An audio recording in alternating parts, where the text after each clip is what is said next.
So, welcome back to Third Age Reforged and to another battle replay on the latest version of the test build for Third Age Reforged. And while this is a battle on the latest version of the game, this map should be fairly familiar to a fair number of you because this is the Temple of MELKOR, which is a map that has been seen several times before, and it's kind of a strange map in the sense that pretty much all of the replays I've ever shown on this map have taken place entirely within the settlement itself, and that's mainly because it's one of those maps excuse me, that was developed fairly early, I think, in Reforged, because it's been a part of the game for quite a while, and these early maps had a tendency to be very sprawling, to the point where even if you have the maximum number of players, it's kind of impossible to see the map in its full glory in many ways. And this is one of those maps as well which does have a tendency to take place in exactly the same part of it every single time we see it. This sort of passageway with the spikes going up it, the other route as well, because while there is another route around, it does take the attackers quite a while to get there, and it does have a tendency that those are the two areas we see most. Once upon a time, way back when, I remember the first time I did see this battle, it was part of a custom scenario, and all the attackers started off out there, and all of the evil defenders were in here, and it was also the Ashen Mordor-y landscape as opposed to the more Eastern men style that we see here. And it is the men of the East that are on the defence today. Phil are the one who sent me this battle weekly. It's going to be Harad, Khand and Rhun, that trifecta on the defence, and on the attack we have four good human, mostly human kingdoms anyway, in Gondor, Dol Amroth and Dorwinion. So yes, we shall see how this one goes, but as I said, we've seen this map before, and this may very well be one of the last times that we see this map ever, seeing as the fact that with the new patch a lot of new maps are popping up, and I think this is the first map I've shown on the new version of the game which is on a map that was on a previous version, if that makes any sense. All the custom scenarios and such that we've seen so far have been completely new maps. And incidentally as well, I think the reason why the replays have started to slow down a little bit, and indeed why we're seeing pretty much exclusively cityscape maps, is because I think in this latest version of the build all-out siege battles are bugged in some way, which does go some way to explaining why there has been a bit of a slowdown.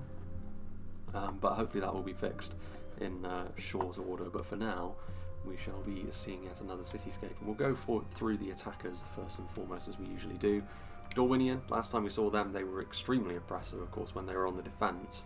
And when they're on the attack as well, their human contingent can really help make up for some of the elven fragility, which we often see the elves suffer from when they're on the attack, when they're being forced into engagements that are not ideal for them. That's something that Dorwinion can compensate for. As I've mentioned before, Dorwinion's roster is small enough to the point where they're going to be bringing pretty much the same units, just in different quantities depending on the situations, in every battle they go to. But while their roster is fairly predictable in its small size, it does cover pretty much everything you would need from Dorwinion, and from there on out it comes down to how well you can utilise them. The Elvelyn are going to be very key in this battle as well, for the reasons I just said. Obviously, when you're marching into an offensive situation, you're going to need some resilience, and the Elvelyn certainly do that. They don't actually have as many numbers per unit as some of the other human kingdoms of men do now, but individually speaking, their quality in terms of their defensive attributes is a little bit higher, and they do still have that enhanced stamina, of course, so they won't be losing effectiveness quite so quickly as many of the other human units do as a result of their elven training regimens that they've been part of. The Elvelyn Vanguard, though, are obviously not a particularly damaging unit. Basic human spears never are, but they can take a real beating. In and amongst them, however, we do have, from a certain perspective perhaps, the most impressive unit of aggressive infantry that Dorwinion have in the Morroquendi Glade Masters. They've been changed a little bit from the last patch. They used to be pretty much the same sort of thing as the Elven Palace Guard, but now they've been made a dual-wielding unit instead, which takes away some of their aggressive edge, but does make them a little bit more able to withstand pressure in melee. So that is the trade-off there. It also makes them a little bit more of a unique prospect. Morroquendi bows are here also. Good damage on these elven bowmen, and obviously in melee they're pretty good as well, albeit they aren't quite as damaging as the other heavier elven bowmen from the elven focused factions as a result of them being spears / glaive men in melee, so they do have a little bit lower damage than the heavy swordsman hybrids that the other heavy elven archers are. But the poison arrows are still there. Of course, the long weaponry does mean they do have an anti-cavalry bonus, so I don't know how effective that's going to be. considering there is Canned on the field and Rhun also have a lot of cavalry. Maybe we will see the anti-cavalry come into its own. More Morroquendi bows in there, plenty of spears in and amongst things as well. There is Elvelyn infantry here, which of course is just the sword and board variant of the spear infantry that we've already seen from Dorwinion. Going to be a little bit more effective at going toe-to-toe with enemy infantry units. It is worth mentioning though that the Elvelyn can be exposed a little bit by all the armour piercing that all of the defending factions can have today, so there is that important trade-off between the resilience of the human units, but they're also going to need the elven finesse to be able to bully the defenders in melee a little bit more. The river patrol here, cheap javelins, as we often see from the orcs, are always going to be pretty effective on the attack, and Dorwinion can also leverage that with the river patrol. Now with their newfound shields as well, makes them just a little bit more resilient at dealing with counter skirmish fire. Morroquendi pikes, again, pike units like this, especially elven pikes that are expensive, are always going to be the target of defending skirmishing fire, but if you can utilise them at the right time, they're exactly the sort of thing which all of the defending armies would struggle against. The defending armies will need to use ranged units if they want to effectively deal with something like the Morroquendi. There is also more river patrol, more Elvelyn, more Morroquendi pikes as well. I believe the Hammer Guard are in there somewhere, also the other bodyguard tier unit. Indeed, you can see them just in here. An armour-piercing infantry unit, which isn't going to be the be-all and end-all against the factions today. Harad in particular don't really suffer from armour-piercing as much, but still, against the higher-tier runic units in particular, perhaps those Elvelyn can still be extremely effective. Mihai playing as Dol Amroth. Obviously, Dol Amroth, again, their cavalry is one thing that I'd be really interested to see, but in this sort of situation, it's unlikely that cavalry, especially the shock cavalry that Dol Amroth have, can be super effective, given the cityscapes can be quite constricting and labyrinthine. So you will be going for your infantry units a little bit more. And as far as their regular units of infantry go, Dol Amroth spearmen, and I'm sure we'll see the Athalon men-at-arms as well, or Dol Amroth men-at-arms as they are called now. The main thing that sticks out with them is they have a pretty good shield value, large shields. In terms of their cost effectiveness, I think all of the other Western kingdoms really, at least in terms of the more armour-focused ones like Gondor and Arthedain, you're going to get a little bit more value for money and mileage out of their basic spears and their basic swordsmen, but it's very, very tight between which of those is actually going to be the best, and the situation can change so easily between those kind of units. But it is worth mentioning that Dol Amroth, in terms of the cost that you're laying down for the effectiveness, a little bit less perhaps in these kind of units, but they will still offer you the same sort of thing with good armour, obviously good defensive attributes as well, but damage is going to be coming from elsewhere. Dol Amroth archers, of course, skirmishing, and based on what we've seen from Dorwinion, they've gone for their more damage-focused archers, so going for something like this, which is going to be able to trade back and forth a little bit more easily. I mean, certainly the attackers should be able to domineer in skirmish fights, given the 3v3 that it is. Not that the defenders are completely defenceless in that regard, but we'll see how the Dol Amroth archers do. The Athalon Dol Amroth halberdiers as they're now called. Again, armour piercing, interesting to see how they get on. I mean, halberd to halberd, it'll be an interesting matchup between themselves. And then probably Rhun on this side of the field, but they may run into some Candish ones as well. Obviously, pikes is something which the defenders are largely going to have to make do without. Halberds, however, both sides can clash on a relatively even playing field there.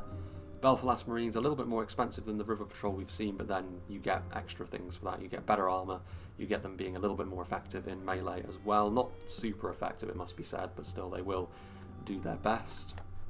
We've got some more Dol Amroth men-at-arms back here. Talon Knights, which of course are now mace men, so that sort of transitions them away from being kind of a less than bodyguard tier 2 HP infantry to something with a little bit more of a focus to them. Although, like I said, armour piercing, not the be-all and end-all against these kind of factions that they're going up against here today. Talon Knights, and of course we have the Haven Guard of Athalond as well, one of the very best heavy swordsman units that the game has to offer.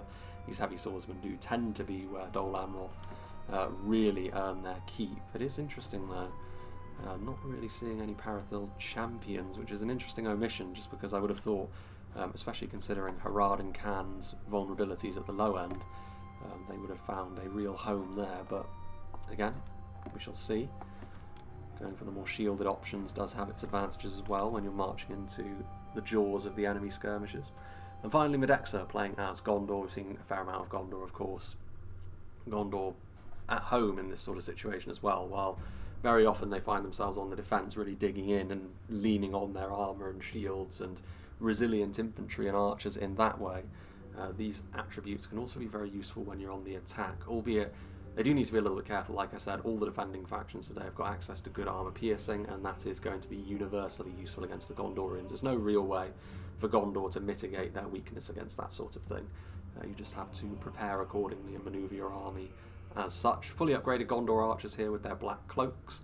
Interesting to see how dominating they can be in a skirmish fight, even though Khand are pretty handy in that regard themselves. But Gondor, with fully upgraded veterans of Osgiliath, fully upgraded Gondor archers, they should be absolutely fine in this regard, as long as they don't get exposed by any sort of counter-attack or counter-charging from maybe defending cavalry.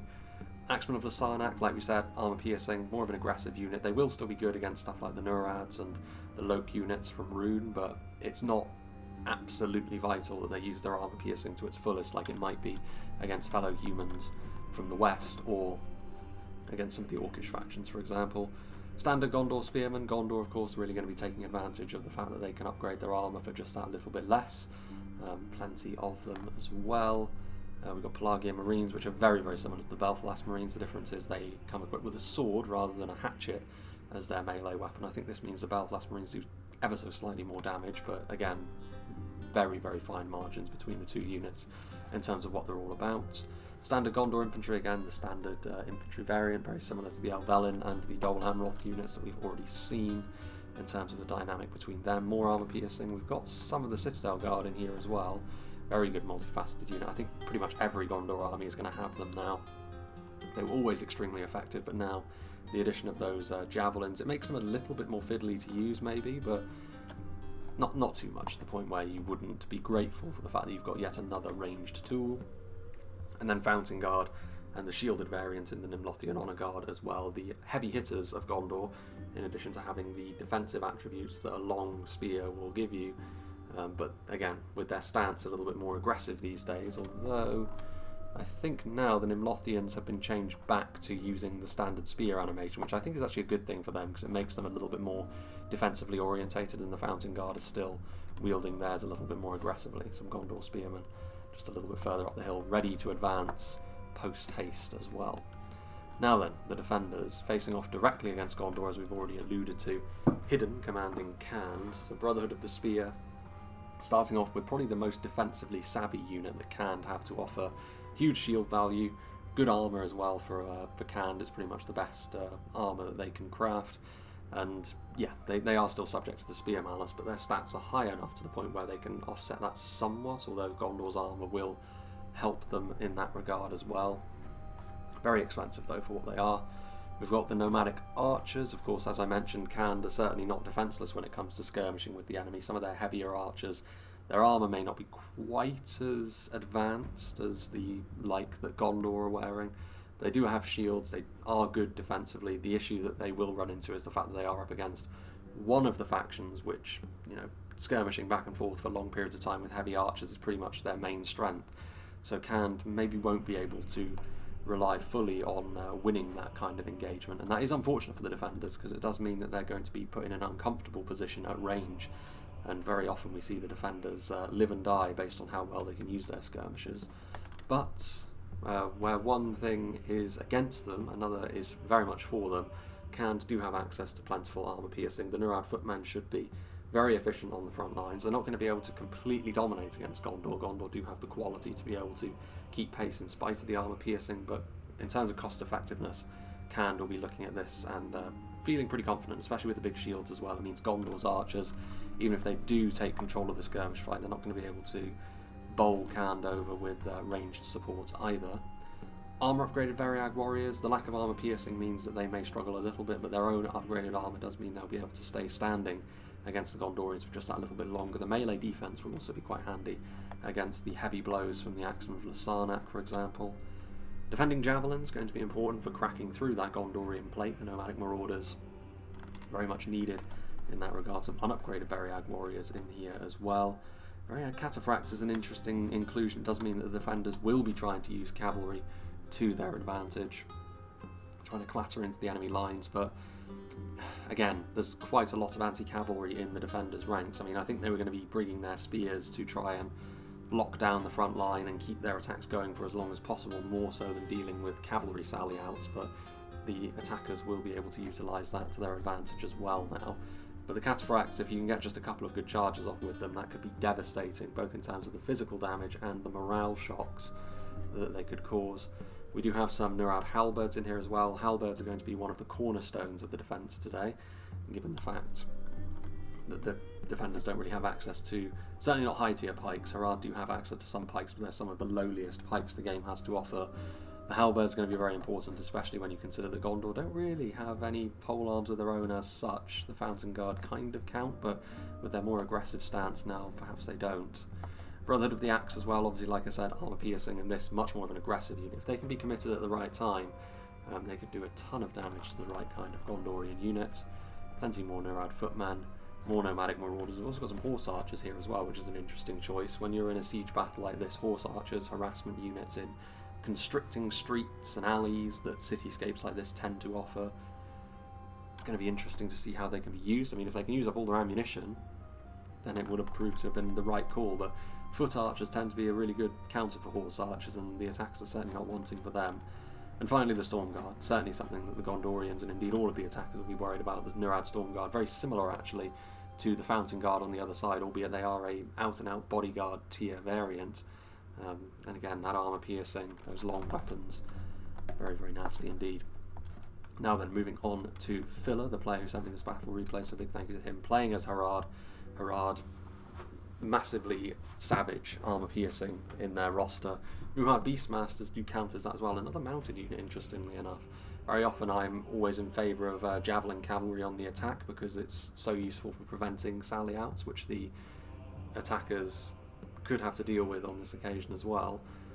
But the defenders as well, the same thing can be said. I mean, even if you can't use the cavalry in its anti-cavalry role, you can still use them as straight up javelin men, and then when all is said and done, you can still use them as a bit of a high mass bludgeon if need be. But again, foot archers will be their bane, and especially for Harad, because a lot of their Muhad units do not have armour as such, and the Beast Hunters are another example of that. Basic javelins, though like we said with Canned, defending javelins could be extremely important in this battle to crack through the more heavily armoured units that are going to be marching towards their positions. Standard Serpent Guard, 203 of them as well, so they've been changed a little bit now to be perhaps more in line with stuff like the Gondor Infantry. It used to be that they were kind of an equivalent unit-ish to something like the Uruk-hai Infantry. I think they've been brought down a tier, but had their numbers expanded, which I think is correct, because when you looked at all of the basic units of line infantry from many of the other factions, the forces of good, in spite of their superior equipment, tended to be on the losing end of most of those engagements, weirdly enough, whereas you would expect regular Gondor infantry and Serpent Guard to be kind of equivalent to one another when you look at them. So I think that's probably for the best, but we'll see what people think about that. Upgraded Serpent Guard, however, maybe still have a little bit extra to them. Obviously all of their red banners make them very easy to see. Southron Pikemen represent the only unit of pikes that the defenders are going to have access to today. Again, useful to have, but time and time again we've seen their very low stats prove to be not worth the trade-offs, really.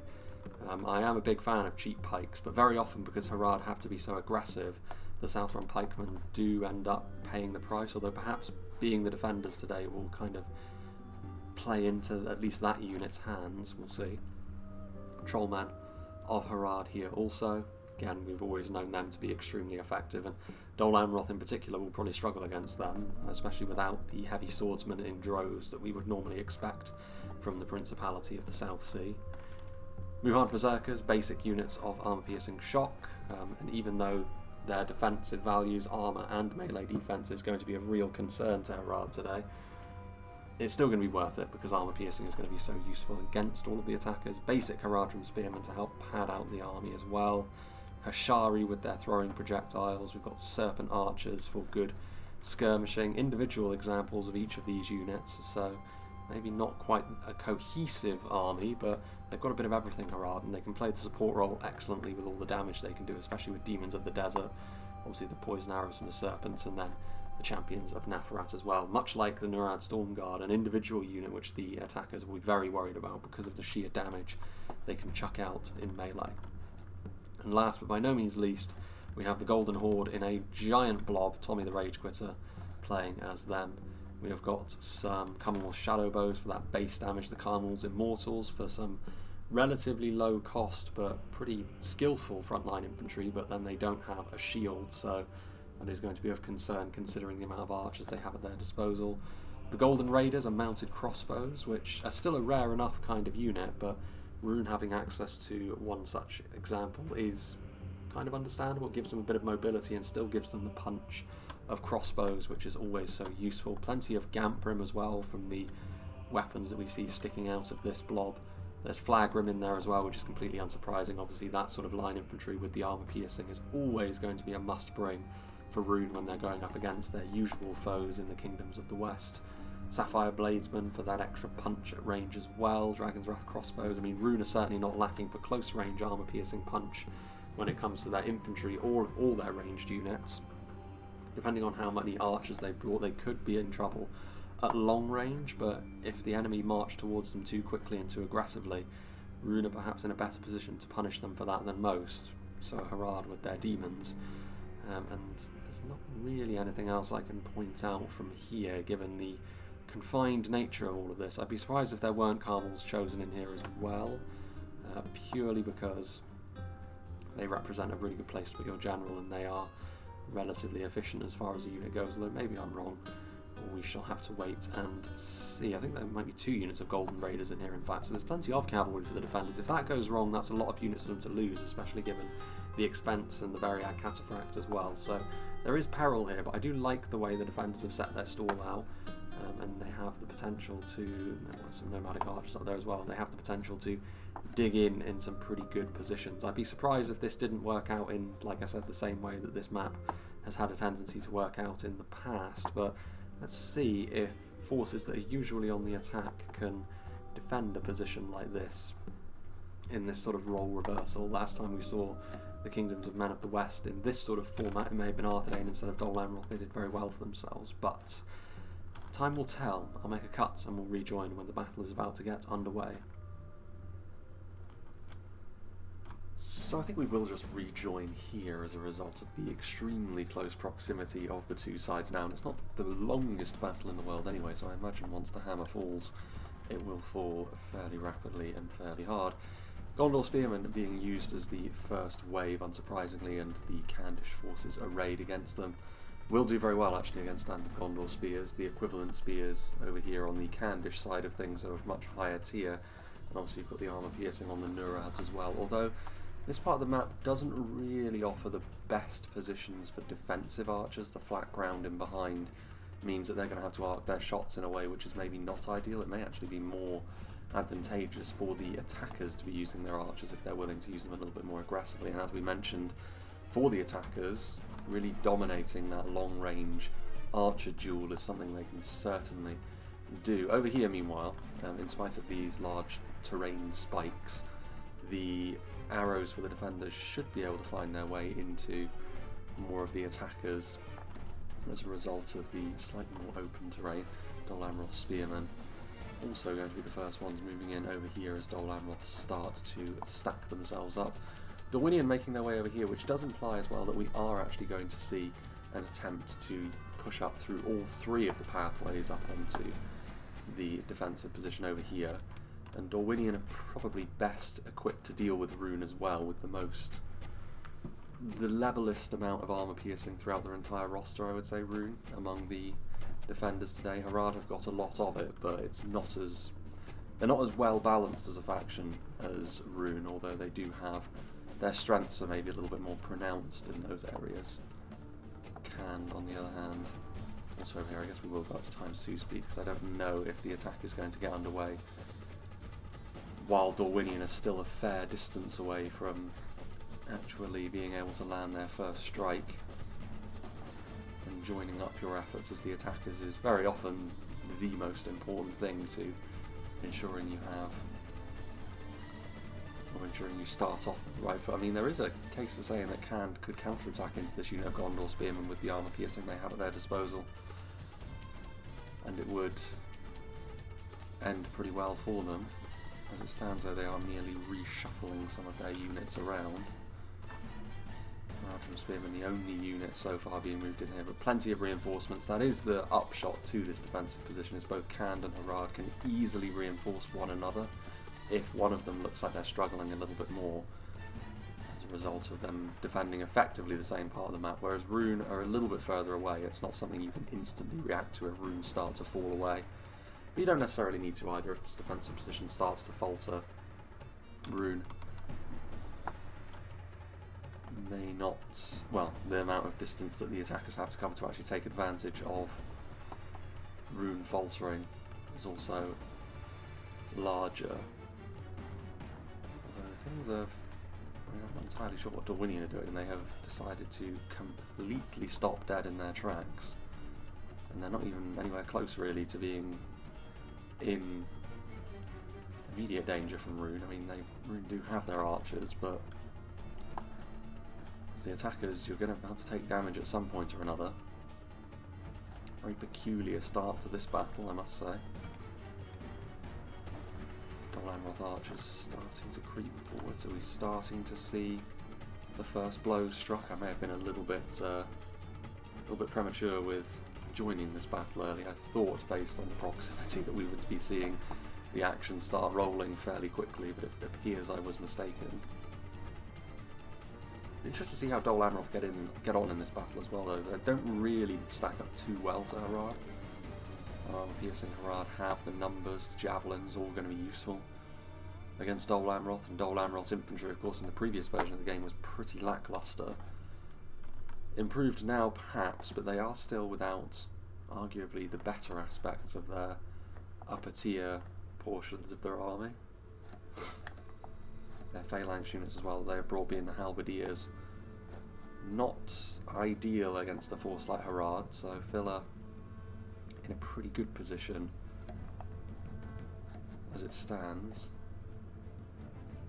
Meanwhile, Gondorians, I did notice when we were over here last, they do have the Gondor archers, and here we go.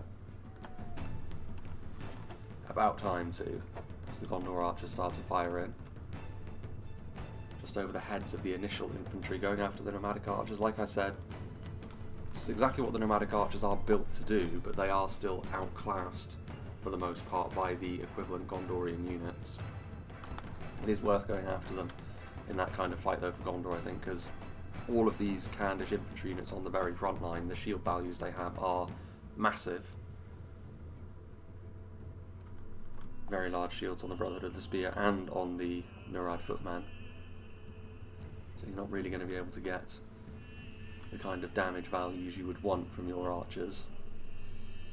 As I said, Gondor, when it comes to this sort of slow burn, Gondor do tend to be fairly adept at that sort of fighting. The armor piercing may have something to say about that, but we can only wait and see on that front. Dol Amroth spearmen slowly creeping up the hill. There are Haradrim archers here, but regular Dol Amroth spearmen, especially from the front, given the, again, good shield values that Dol Amroth do have to work with. It's not really going to be the sort of thing that worries Dol Amroth too much. It's going to be the close range punch that Harad pack that's going to be more the issue. Dorwinion moving some of their units forward again, dragging their heels a little bit, comparatively speaking. I can understand Dorwinion not wanting to be hyper-aggressive. If they are, they will be exposing the very valuable elven contingents in their army, and that will be the sort of thing which Rhun will be going after with their projectiles if they are able, if they are given the chance. Haradrim archers do open up. See the damage values highly limited.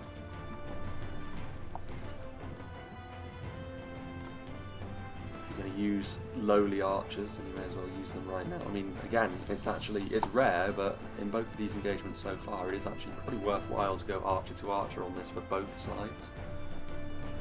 No shield value on the Dol Amroth archers, even if the armour will still do much of the work against the most basic of Harad units. Speaking of which, regular Haradrim spearmen under normal circumstances, the Dol Amroth spearmen's spear malice would be a little bit of a concern, but not here, not against this level of opposition. And they do have the backup of their sword-wielding counterparts as well. It's a good opportunity for the Southron pikemen to prove me wrong, given what I said about their very low stats previously. If they can keep this Dol Amroth attack at bay.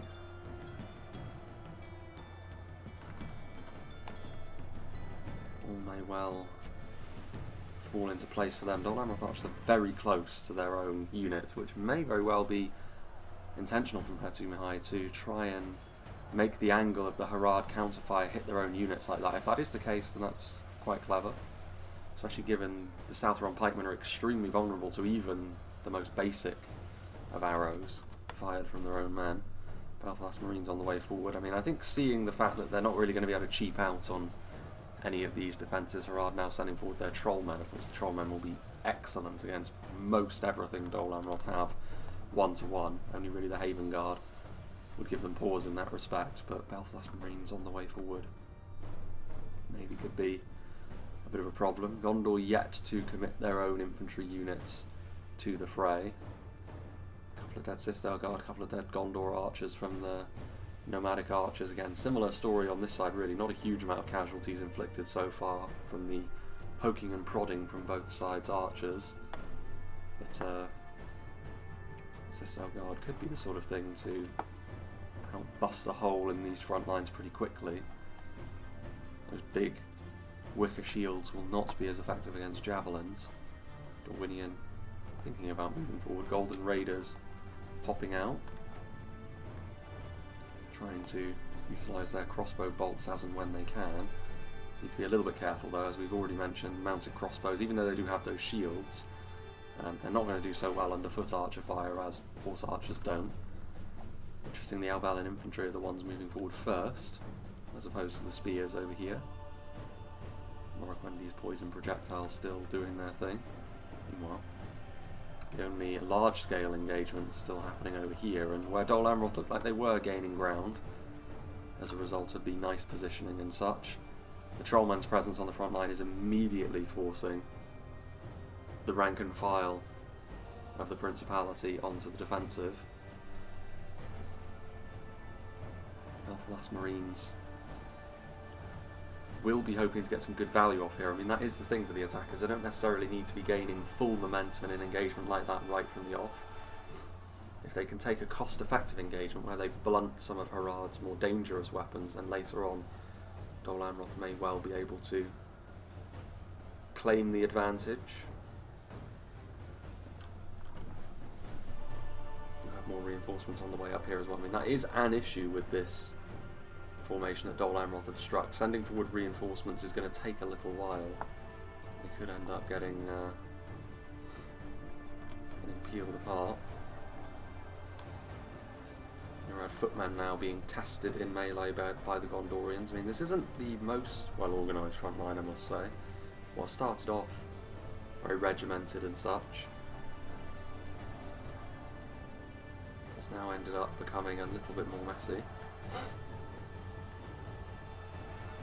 Gondor spearmen and Gondor infantry here in droves, and I mean, this is one way to help overcome the damage that you're going to be receiving at the hands of those war picks. Make it so that the formation is not ideal for Khand, and these units that find themselves now surrounded on both sides going to have their defensive values exposed a little bit, and Khand maybe trying to get away with a little bit too much of a lightweight presence on the front line. What once started as a fairly solid position with the Brotherhood of the Spear covering the entirety of this area, no longer. It may be they retreated in fear of the Citadel Guard's javelins, and that's fair enough, I suppose, but you need to be ready to recommit those units when things start to go badly for you, and that is not happening so far. Citadel Guard on the front line as well, offering that real spike in quality right from the off for the Gondorians. So Khand in a bit of trouble here. Going to need to course correct fairly rapidly. Halberds would be an answer for that, but it depends whether or not they can actually get themselves into a formation that's suitable or not. Again, more of that armour piercing. Nice phalanx as well, considering the fact that Gondor, they don't really have any traditional phalanx units on the field today. The Fountain Guard, like we said, are the closest things to that, but they're far more aggressive than something like the Guards of Osgiliath would be. Gondorians, I mean, now that they have a little bit of the momentum here, Medexa will probably want to be moving forward very quickly. And I mean, if it was the Citadel Guard the Brotherhood of the Spear retreated for, in the end it has proven to be fruitless, because they've been given an ideal target. They've made an ideal target of themselves for the Citadel Guard now. Most unfortunate for them. Nasty hits. More spearmen here, Pelagia Marines scurrying up the hill now. Try and get their javelins flowing.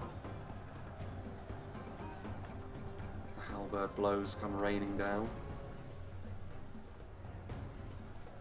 Javelins also in return from Canned, however. So I mean, this is one of those situations where Gondor, they are gaining map control, and it's definitely a worrying time for Canned, but Gondor will be taking a lot of damage as a result of this very aggressive stance, and it's going to be these basic javelins from the Nomadic Marauders which are going to be one of the cornerstones here of the defence, because they're doing an awful lot of damage very, very quickly, and the Gondorians are starting to break as a result of that damage as well, so reinforcements needed. Once again, maybe the reinforcements were not quick enough.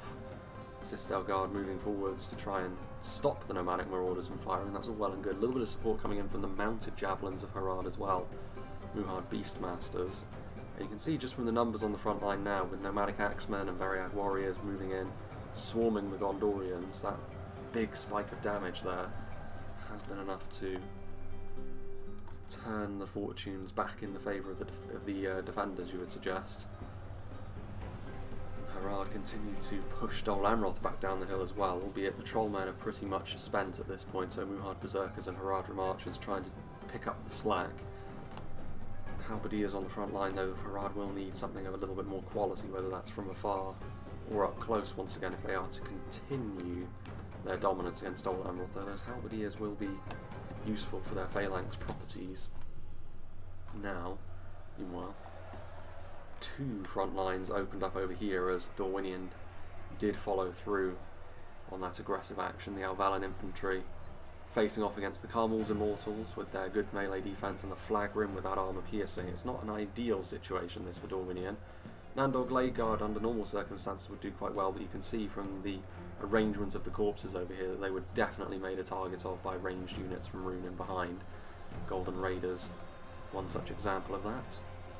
Same setup from Rhun over here as well. Carmel's Immortals backed up by the Flagrim, and once again this is proving a difficult task for the Alvalan infantry, not really able to gain too much in the way of traction.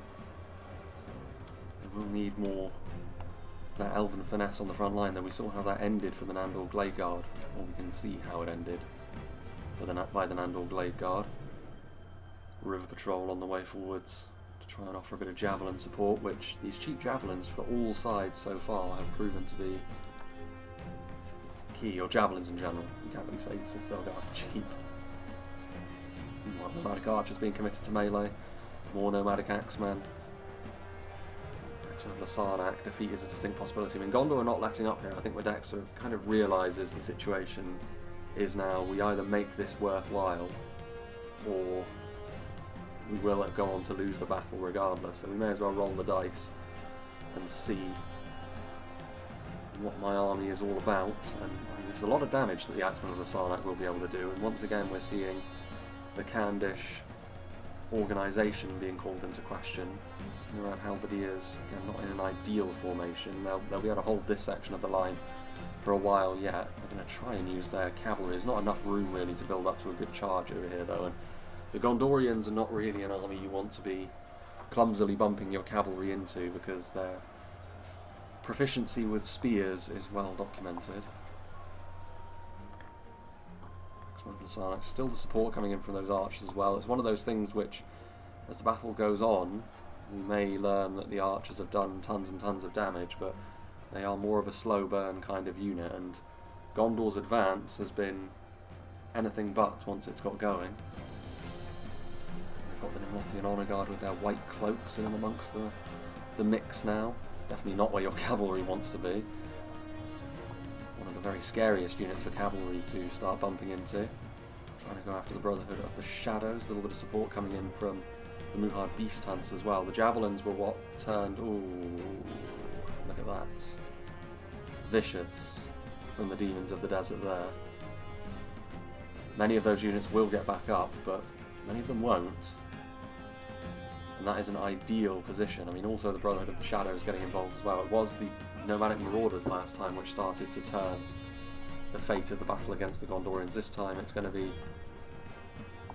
a heavier example of a unit. The Demons of the Desert are being shot by all of the Gondorian archers, but again, the rate at which they do damage is going to be less. Was that enough to give the Gondorians enough of a bloodied nose that they will end up faltering? I don't know. I think Gondor still have enough to keep this attack chugging along for a while yet. Golden Raiders from Rhun, so I mean Rhun also sending over a little bit of support. From an attacking perspective, it is worth saying that with Rhun and Harad sending over reinforcements to try and curtail the Gondorians, it is somewhat incumbent on the other two attackers in Dol Amroth and Dorwinion to take advantage of that. Take advantage of the fact that some of these really heavy hitting ranged units are no longer marshalling their front lines. It's a good opportunity to do essentially the same thing that Gondor are doing, engage in some hyper-aggression and mass pushing. May seem counterintuitive against evil factions, but there is a time and a place for it, and I think it's now. Poison arrows continue to rain down.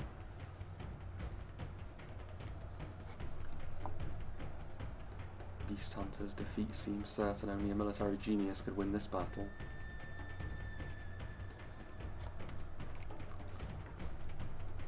The Belfast Marines still offering their support as well. It's a slightly awkward angle that they're having to work with. Dismounted Serpent Guard are shaken there. And stuff like Beast Hunters, it's not the most substantial front line anymore. They have committed another unit of Trollmen just now. Dol Amroth responding in kind with the Talon Knights. Dol Amroth would be hoping, I think, for a little bit more. Going after the Hishari with their javelins now as well. And then Dorwinion. What are they on the front line? They've got their Morroquendi Glade Masters on the front line now, which, if nothing else, that will bode well for their chances at slicing their way through some of the rank and file Easterlings that they're faced with.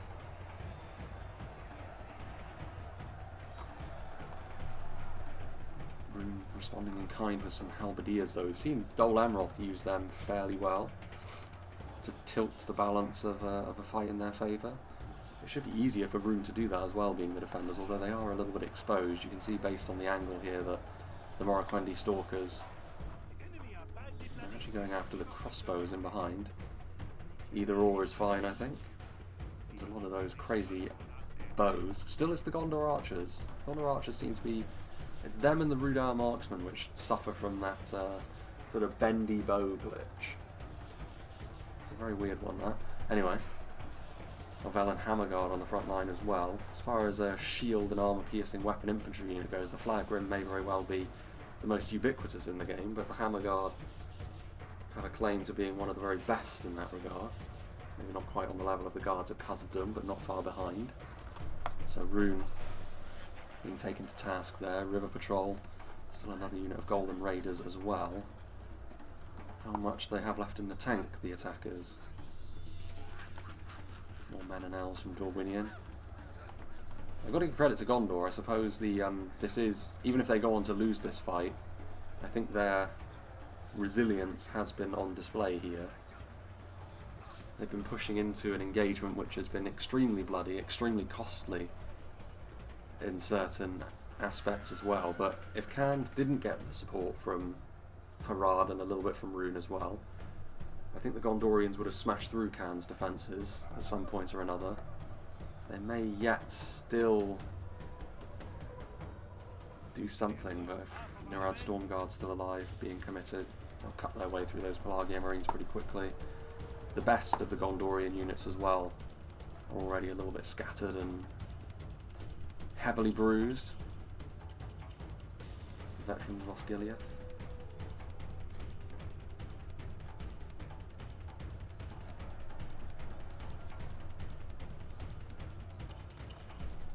Piercing crunching in from the sides as well. I mean, there's not a huge amount of Candish infantry left when you look at it like this, is there? Defeat seems certain. Only a military genius could win this battle.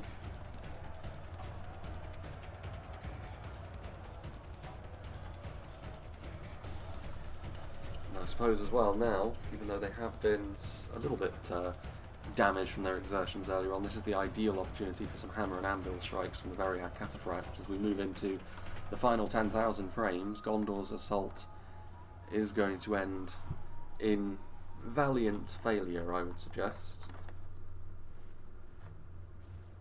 You can see some of the Dol Amroth forces trying to push their way through as well. They are now engaging in the same kind of tactics that Gondor did earlier. If they had done this maybe a little bit sooner, synchronised themselves a little bit better, it would have been slightly to their advantage, although, to be fair, it would only be to their advantage in the sense that they would then be able to gain a bit more map control before any potential Candish reinforcements come along. So it's not really the be-all and end-all, but Belfast Marines shuffling their way around the sides. Hashari and Beast Hunters, all of these throwing projectile units doing their best.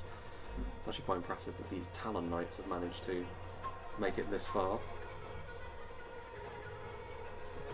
Belfast Marines as well. Throwing projectiles really have been extremely key in this battle so far. Every faction has been utilising them to huge effect, except really Rhun, but crossbows taking precedent for them. Belfast Marines already wavering, managing to shoot into the side though of the Serpent Archers before the Hashari look like they're going to send them packing. All of these dismounted Serpent Guard doing their best. The Champions of Nathrat, defeat seems certain for them on the front line. A bit of a clash of the Titans happening right under our nose here as the Haven Guard take on the Champions of Nathrat on the same section of line. I think the Dol Amroth support is a little bit more substantial though. There's Halberdiers near them. I think the other unit of Talon Knights is... no, maybe not. Maybe just standard infantry with them, but more I think than the Champions of Nathrat may be getting. Javelins as well. Harad. The Demons of the Desert were used in such an ideal situation though that I don't think you can really lament not using them on your own front line if you're Harad in this situation. Meanwhile, Dorwinion also forcing their way through now as well. So, where Gondor's push may not have bore fruit, for them anyway, Dorwinion and Dol Amroth now attempting the same. Managed to push, well, Dorwinion have managed to push their way through the initial defensive position, and Dol Amroth heavily compromising the first line of defence for Harad, but it's whether or not both sides have got enough steam to be able to complete the job. And support units ever the important factor as well. Crossbows, Rhun now also with an opportunity to use their own javelin men. Morquendi Stalkers getting very close to the front line. Riding right up to the enemy and shooting them. I mean, the Carmel Shadow Bows in this sort of situation should be pretty ideal. The high base damage, very, very good at helping to deal with the Morquendi that are assailing their lines.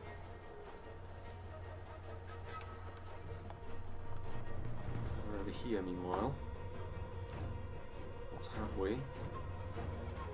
Will Dol Amroth have the numbers? Possibly not. It's looking like maybe, much like Gondor, Dol Amroth may suffer a narrow defeat, but unlike Gondor, they don't have the excuse of other forces coming to meddle in their battle. Although that may yet be the case once Khand finally managed to finish off Gondor, although Khand themselves are... what they have left is fairly significant, I suppose. There goes Imrahil. Cut down by the Champions of Nathra, who seem to be having the better of that engagement in the end, so... that wasn't a fight in a vacuum by any means, but Harad will be pleased that their strongest unit managed to withstand the strongest of Dol Amroth. Hashari now getting into melee as well. The dancing sword glitch of the previous version of the game for the Hashari now gone. Interestingly, the Hashari as well, one of the few units that still use their model from vanilla. An ever-dwindling number of units, and the Hashari are one of them. The Loka units of Rhun as well, of course, but I think they will always remain the same. There goes the Harad General with his new model. So the Haven Guard cutting him down as well.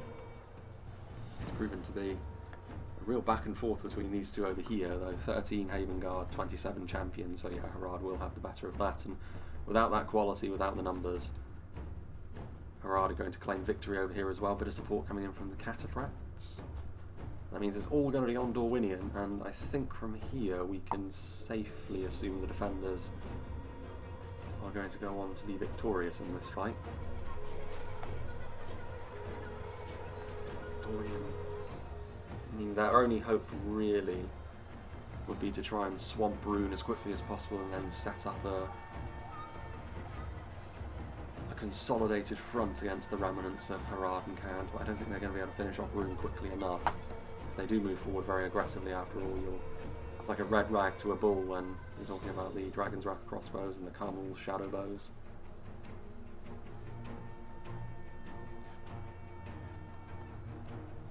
Strong crossbowmen as well.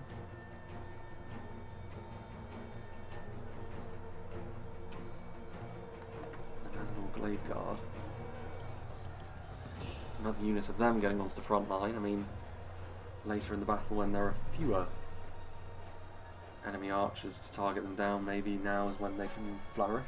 It does look as though Rhun are struggling a little bit on the front line infantry-wise. They did have 2 choke points to marshal after all, really, based on the position they elected to take up. Maybe that didn't quite work out quite the way they were hoping, but Shadowbow's being committed to melee now as well. I think, taking stock of everything over here, all of these units are stuck in place and perpetually routing. Harad victorious over Dol Amroth, massive pile of corpses, and Khand victorious over Gondor pretty much at the same time, interestingly enough. So again, that Gondorian resilience, even though their fate was sealed a little while ago, they still managed to last a little bit longer. Rhun trying to salvage what they can, pulling some of their units back to form up a united front. So technically speaking, Dorwinion claiming victory over Rhun over here. So 1 out of the 3 engagements for the defenders has gone their way, though.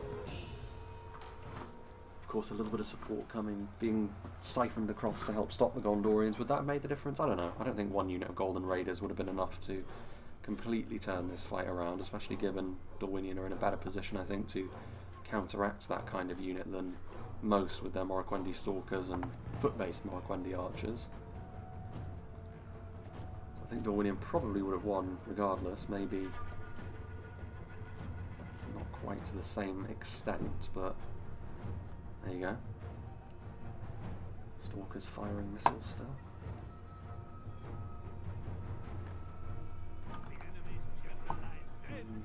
There goes the Dorwinion general, assassinated by the Cataphracts. Good catch, that. And the Cataphracts have proven to be a worthwhile addition.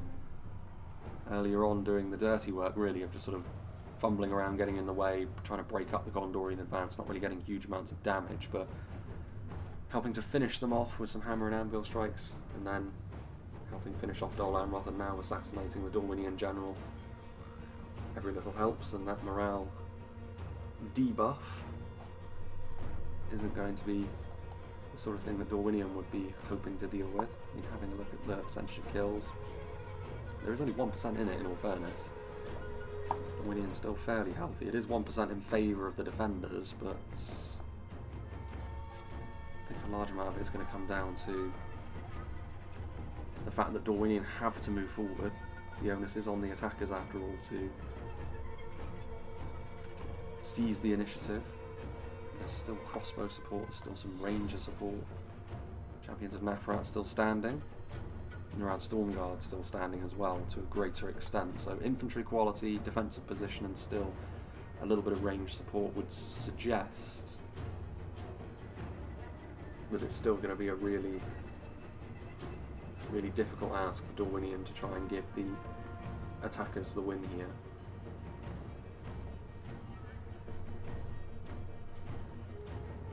Wrath crossbows scurrying away.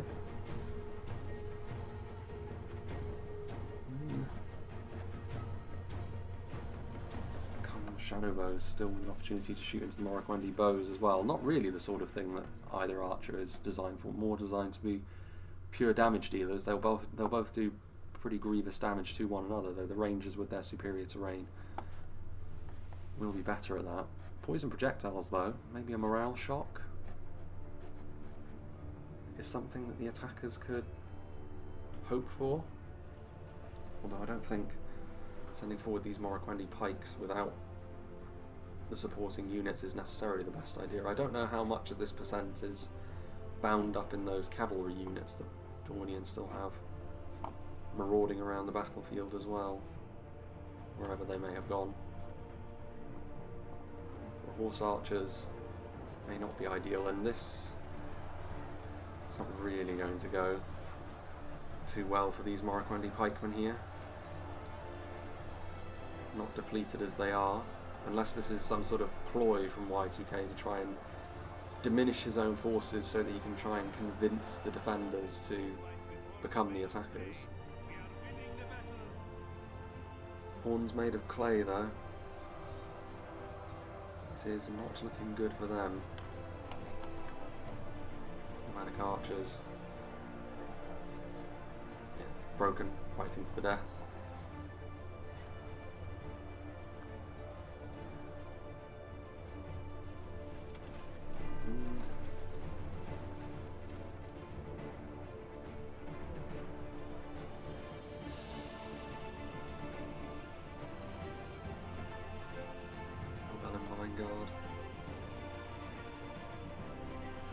Still decent numbers. I mean, yeah, I'm not really sure why that unit pikes was just thrown under the bus like that. It's not really the be-all and end-all. I don't think that will tilt the fight.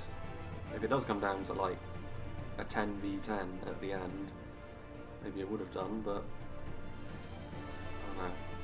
As I said, I think it is too much of an ask for Dorwinion to try and storm this position and be victorious ultimately. I think there's still a little bit too much quality up front that the defenders still have available to them. They have the position, a little bit of range support. Too much, I think, for the Vanguard and co. Blade Master's still alive though. They're going to try and convince the... I mean, personally, it's on the attackers. The defenders are under no obligation whatsoever to move from their position here. The battle is in the position it's in because the defenders have earned their way into this position. To ask them to surrender that advantage, I think Dorwinion see that now. They are going to charge forward and end this battle one way or another.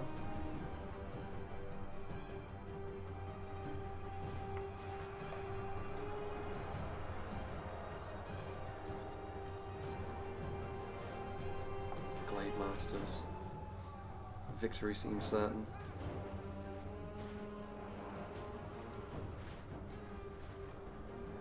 Going on by there, still Stalkers, still the Poison Arrows. I mean, they're going after the Dragon's Wrath crossbows because of how dangerous they are, but there's not that many of them left, and ultimately they are pretty good at resisting arrow fire as well. Some of the very best armour that Rhun have to offer.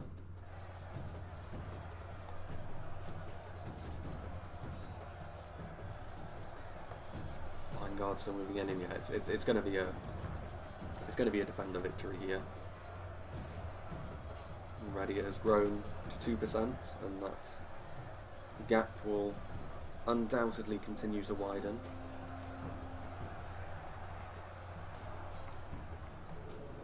Routing as well, likely from Dorwinion, especially after the loss of their general.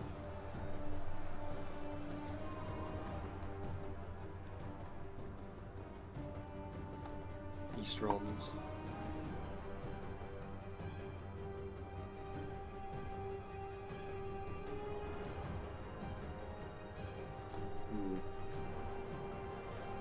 I mean, to be fair, it is most of the support is runes, which is probably why they had to retreat from Dorwinion in the first place. Much of their infantry gone. The up-front strength that still remains is mostly Harad. Cand do have the Storm Guard, but little else. Mark Stalker's actually in behind, managing to go all the way around the houses now, but that isn't really going to be of too much significance, I don't think. Maybe a hammer and anvil strike even from slightly lighter horse archers would have been a game changer here, but it's a little bit too little too late now. Dorwinion don't have enough upfront muscle anymore to keep this going.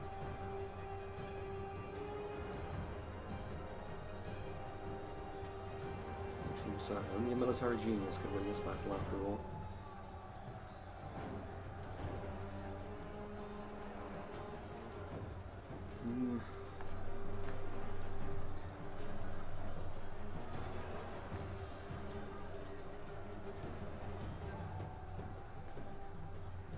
To be fair, I thought they'd have routed before now, and that is, I think, going to be their ultimate fate. The Morrowind Stalkers trying to charge in, but ultimately to no avail.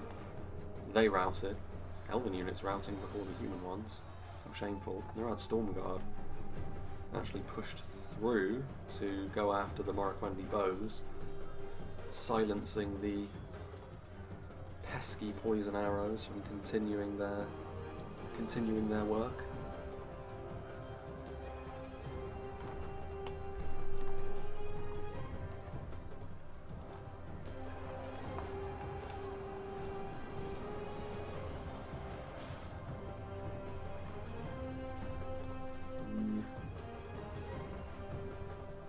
Is the resistance broken now, I think?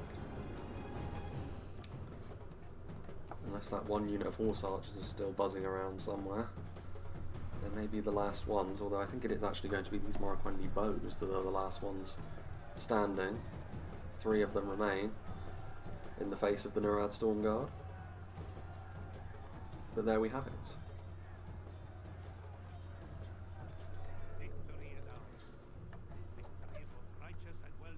5% seems about right, I think, based on how the fight went.